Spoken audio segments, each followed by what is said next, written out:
Well, once again, it's seemed like a long time since we last had a chat, Sean, but we finally got you down again. Lots to catch up on for the Raiders national side, but I suppose we'll start with one thing, and that's the home form starting to turn around. A few wins in the last handful of matches, and your first regulation win in 11 or 12 fixtures, I think it was, at the weekend against Leeds. So positive on the home front, things turning around there. Yeah, you just want a bit of both, though. We want to win some away games as well as home games. But we spoke a lot about our home form. NHL Stats put some good stats out weekly, and our conversion rate at home and our PP and PK at home was a lot worse than what it was away. So, yeah, it's nice to get the home wins going. I don't believe that's correct on the regulation winning 11 games, though. Yeah, there are a couple of overtime wins in there. I'll have to check. That was my stats from the weekend. Anyway, I think it was Leeds. The first Leeds win 5-3 was the one before that I had down. Maybe I am wrong, but I think there's a few overtime wins, the ones you did get. But either way, a lot of close games. And the other thing I'll bring up is there's talked about the injury crisis and players coming out, and we're looking forward to players coming back. Throughout that whole stretch, you've had a lot of close fought games, home and away, and then finally you get both imports back on the ice for the first time since pre-season, probably your fullest squad, and you go out with Milton Keynes and take your biggest loss of the season. But I suppose the bounce back on Sunday made up for that. Yeah, every team's going to have a bad night, and Saturday was our bad night. It was terrible. But the important thing was that we clawed something back at the weekend, and Sunday turned it around and beat a very good Leeds team. It's still gone Leeds. It seems to be the one team you've sort of got the number on at the moment. The 3 wins out of the last 4 against them, and 2 of them being on the road. Any reason for that? Because they are a strong side. I might have had ups and downs, but so they've been well. They qualified for the final of the Autumn Cup. I think it's like I said last time we had this chat. It's when they spanked us 10-4, we found that respect for them of what they can do and what they are all about. The same thing last season when we played the Hull Pirates. It's the only team that didn't beat us. We went 4-4 on them. Again, a very offensive team, and we just find a way to turn it on for them games and put defence first mentality and score the goals on the breaks.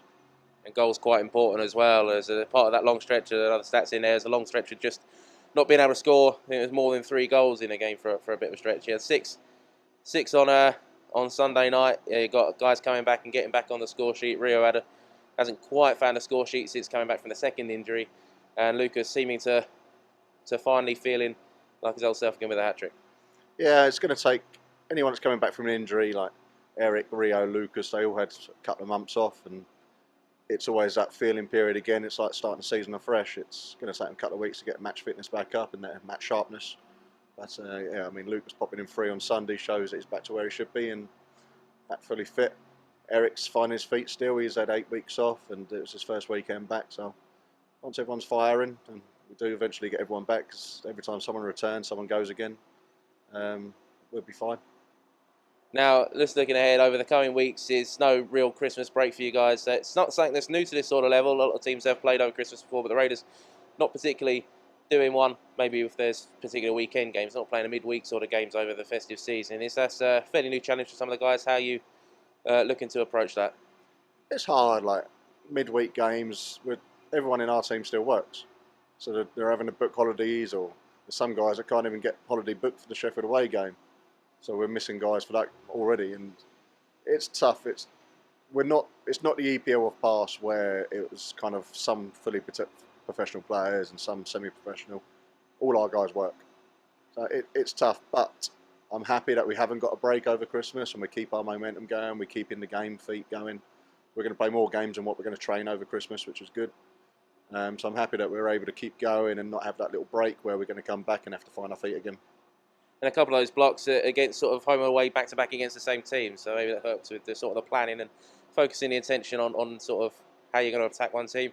Start this weekend then, Swindon Wildcats. Now they've been on an incredible run of form, top of the table. They look a very difficult team to beat and haven't lost in regulation in a long time. They've only 2 defeats, have been in overtime, but you guys got one against them here a few weeks ago. Away and home against them this weekend. I suppose you look at that sort of thing on paper, it's just going to be difficult to get much out of, but with that win against them and knowing what the Raiders can do against when the odds are against them, I suppose there's a little bit of optimism to at least get a couple of points out of the weekend. Yeah, I mean, any time we play at home, we feel favourite to win a game, especially with our home form at the moment. Going to it's a tough place to play. Swindon, like you say, are a very good team. Not only have they got firepower, they got size, they got strength. They've just got the whole package going on. But yeah, we're going to have to be switched on. Otherwise, it could be another Saturday Milton Keynes game this coming weekend if we're not ready to go for Saturday. But we'll give it a good go at their place. Our game changes depending where we're playing. We have to respect the team we're playing at and how they play at home. But I mean, obviously Sunday is kind of, we want to come here with good intentions and finish this side of Christmas off with a good home win. And obviously Saturday, if we can sneak some points and happy days. But yeah, like I said, Swindon are a very good team. And after that is probably a fairly good, crucial home and away and home double against the Bees. Sorry, it's not saying you're cool going for your first 4 point weekend on a couple of midweek games, but I suppose in the sense of 2 games back to back 4 points, I suppose. Is there an eye looking forward to that one, or is it all focused on this weekend first? It's all focused on this weekend.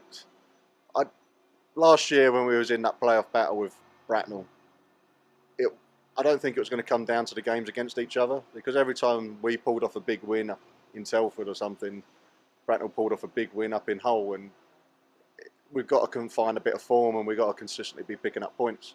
If we're just focusing on beating one team all the year, then you're probably going to end up bottom. You got to find out. You got to be picking up points every weekend, and right now we are, and that's our target, of making sure that we're picking up points every weekend. Obviously, yeah, it's going to be big games when we play them, important games. Each game we play them. It's a 4 point game. It's 2 points we get, 2 points they can't. But we worry about that when it comes to it. So just finally then, is this probably our last chance we get to chat this side of the new year? Maybe we talked about at the start, you want it to be a sort of a 50% sort of team. You're just under that at the moment, but you're mid-table, and despite the struggles in the sort of what seems to be probably one of the tougher seasons in recent years, that's I suppose that shows how a mixed bag the league is. But I suppose that must be really promising that if you find a bit of form, you can find your way up there very quickly. Yeah, I think it probably our best start of the year in the new league we're in. It doesn't feel that way, but like you say, it's a good league. Anyone can beat anyone on their night. Swindon's up there at the top, but I don't think anyone's going to run away with it come the end of the season. Like I said, everyone's got to be on their toes every weekend, because it's proven already anyone can beat anybody. But I'm happy where we are at the moment. I'm happy we're sitting kind of in that middle pack, and we're not too far off the top, and we're not too far from the bottom. It's a nice league. It's a good, even league. Really, we look forward to the upcoming games over the festive season, and hopefully we don't have too much to worry about all these new restrictions for the fans to have to endure, and hope the fans come out and support. Yeah, I hope so. It's when these guys are going, it's positive for us. When they start chanting, we start playing harder. So it's important that we get this place filled up. Like I said, that's restrictions are restrictions, but we want people to turn up. We want to continue playing hockey, do the right things, follow the rules that are needed for us to keep going, and see where we are in a couple of weeks' time. But can only control the controllable. So for what we're in at the moment, let's just crack on with it and do what needs to be done, and we can play some hockey. Indeed. Now, Sean, thank you very much for your time.